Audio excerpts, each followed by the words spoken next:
Hello, you're watching World Talks on TVP World. My name is Sasha Farbach. Ukraine woke up to another deadly night on Thursday after Russian ballistic missiles and drones struck Kyiv, killing 8 people and injuring at least 33, while Poland scrambled fighter jets during that attack. At the same time, a political confrontation is building in Kyiv, with a corruption probe reaching the presidential office and former Defense Minister Mykhailo Fedorov challenging the country's wartime political status quo. Joining us now is Bohdan Nahaylo, the Editor-in-Chief of the Kyiv Post. Good to have you with us. Good morning. Good morning. So it's, as we said, a terrible, brutal night. More strikes in Kyiv. We have already confirmed reports of 8 dead, several more, 33 injured at this point. Tell us a bit more about the kind of scale of this latest attack where you are. Well, the attacks are still continuing. Just as I was preparing to talk to you, the sirens went off again. So almost every hour or so, the sirens go. And the difference is that the Russians are now using increasingly ballistic missiles. You don't have time to prepare. The sirens go off and almost immediately you hear a loud explosion. They're hitting areas not in the center of Kyiv at the moment, but more on the outskirts, particularly, sort of shopping centers, flea markets, storage facilities, of course, infrastructure, energy infrastructure. So more of the same, but more intense. And Ukraine's real problem is that it doesn't have particularly the Patriot missile type of defenses needed to thwart the ballistic missiles. It's doing okay still in knocking down the drones, but it's the ballistic missiles that are the danger. And just to sum up, it's constant explosions and sirens all night, so people are getting very little sleep. Yeah. And unfortunately, at the same time, as you said, I mean, those attacks are hitting some really vulnerable targets. I believe also in this latest one, it was a children's hospital. So at the same time, I mean, the urgency of this, I know it's there for the Ukrainians, but how vulnerable is Ukraine without these key Patriot missile systems? Well, it's very vulnerable. It depends where the Russians want to hit and how accurate they are. But they seem to be applying a mixture of hitting targets that they think are linked to the war effort with indiscriminate bombing, which is there to sow panic and terror and, to break morale. And I think this is another hard line here, pressure from the Russians. I also want to just ask, because it reminds me, you have the former defense minister, now pressure from within at the same time. Now Fedorov himself has, I think it was just some days ago as well, he said that Ukraine could produce its own ballistic missiles in just a few months. But I just want to get your sense, not just of that comment, but also recently of him calling for new elections, talking about corruption. So where do we stand with this man who is very much liked by many, but has he now overstepped, let's say, his political capital? Well, there are explosions going on in Kyiv and Ukraine constantly, but this is a real political bombshell because Fedorov is a young, innovative, highly creative guy from the IT sector that's been responsible for bringing Ukraine into the modern age of IT and technology, not just with drones, but with, doing all your paperwork on your phone, the DIA system. He was very much respected and he was appointed Minister of Defense about a year ago, but after a few months he encountered severe problems, blockages as he tried to curb corruption. Obviously, the defense sector, with its huge amount of spending, is a prime target for corruption. And he tried to curb the corruption within the system and ran into very serious problems. And these problems were not only with people inside the presidential administration, Yermak, the former deputy, his people, but also even the commander in the field of the Ukrainian army, Sirensky.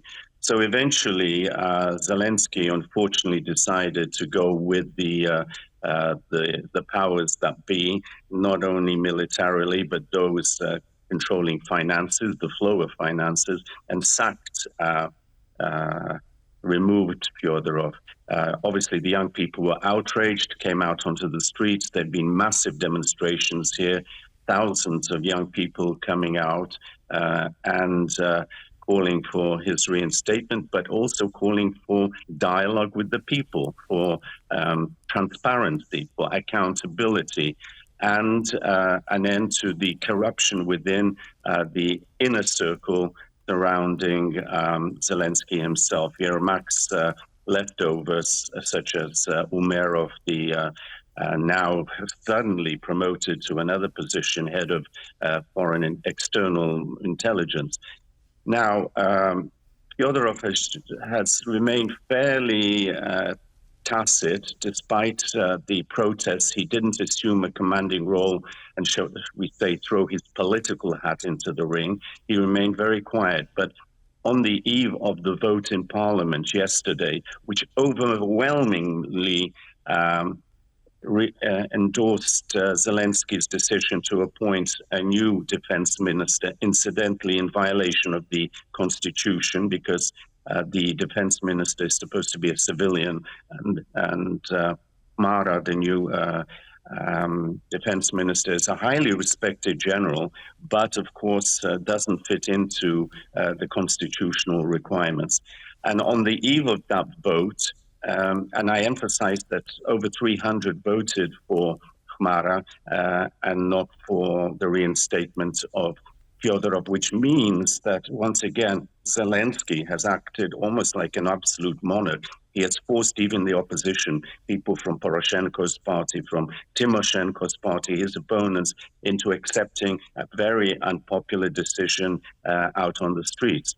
And on the eve of that, Fyodorov went public and called for elections. He didn't just say, let's have elections. He said, let's find a way of holding elections in wartime, taking into account all the security and logistical differences. I mean, the underlying message was, look, we cannot just have somebody who's been in power for 7 years, however skillful and successful in promoting Ukrainians' interests and needs abroad, but basically over-centralizing the executive and running the country as his personal fiefdom, as a monarchy, and not dealing with the corruption inside at the very top. Mm-hmm. And then the final nail at this stage into the coffin of what's happening is that another scandal was uncovered yesterday, just as the voting was taking place, which resulted in Zelenskyy quickly firing one of the deputy heads of his administration. And so that is going to fester as well. Yeah, I was going to ask you about this. Is Irina Mudra, I believe, the deputy head of the presidential office. Yeah. Now with SAPO and NAPO, these anti-corruption authorities doing their work, I think it's this particular one is about alleged 3.3 million money laundering operation. Now it's come so close to the presidential office. I was going to ask you, given what we've seen already with corruption, you mentioned about accountability, what does that signal to us in terms of the bigger impact here, and especially what Fedorov has now called on? Look, it's nothing new. It's an extension of the Mindich case, which involved Yermak himself and a chap called Mindich. These were people right at the very core of the system, next, the right-hand persons of Zelenskyy. Mudra has had a good reputation, so it's a shock that he has been involved, as well as the head of a bank and 2 other deputies who have so far been identified, or rather had the fingers pointed at them. But the fact that Zelenskyy quickly moved to remove her, and now she's under investigation, shows that the rot is really very much at the top. And it's a question of time before fingers are pointed at Zelenskyy himself, because there's no way he couldn't know about this. And also, the ongoing Mindich case and the investigation of Yermak, with another new case against him pending, so we hear, this really undermines his position and strengthens the call of Fyodorov to hold, if not an election, to bring the government, to bring the executive to account, to get it to talk to the people, explain, and get rid of those who are already highly implicated in corruption scandals. Yeah, and there's also, I'm just going to get one more thing from you as well. There's a Ukrainian outlet, I think it's the Kyiv Independent, who's running this. If it is true, we still have to wait on that, but apparently saying that sources have told them that Fedorov might be planning a trip to the United States to visit President Trump. So I'm just wondering if there is stock in that, and if that does happen, how does that complicate all this further?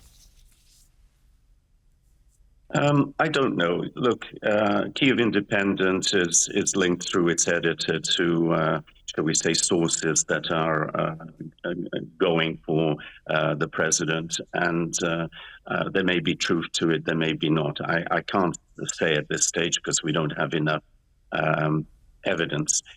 But you know, Fedorov has been linked to the whole question of Starlink, and he's the one that's got Starlink to be given to the Ukrainians, and for what's his name, Musk, to stop the Russians from using it. So he claims that he has that very special in with the Americans, who are really on top of communications and producing the missiles and weapons that Ukrainians want. So it may not be a negative thing if he's going as an emissary, even as a self-styled one, but empowered by the fact that until a few days ago he was the Minister of Defense, then that's not bad. On the other hand, it does undermine Zelenskyy's position, especially as he has his chief negotiator, a man very much like Witkoff, who's a businessman who plays that role for Trump. I mean, this is Umerov, who was close to Yermak. So what Zelenskyy has to do, and maybe he's being forced at this stage, is to clean the stables. Fedorov's actions now will determine how Zelenskyy will react. If Fedorov decides to run now as a political opponent and a potential presidential candidate, and line up with some of the others, such as former Commander-in-Chief Zaluzhny, who's still in exile effectively as the ambassador in London, or others. Yeah, then, others there. Unfortunately, I have to jump in there, Bohdan. Yeah, there's still so many of these players out there, and still so much. It seems like this political drama will yet continue. But look, we'll have to close it there. Always a pleasure having you with us. Bohdan Nahaylo there, Editor-in-Chief of Kyiv Post. Thank you so much. Thank you. And thank you for watching World Talks, but stay right here for more news and commentary throughout the day. Goodbye.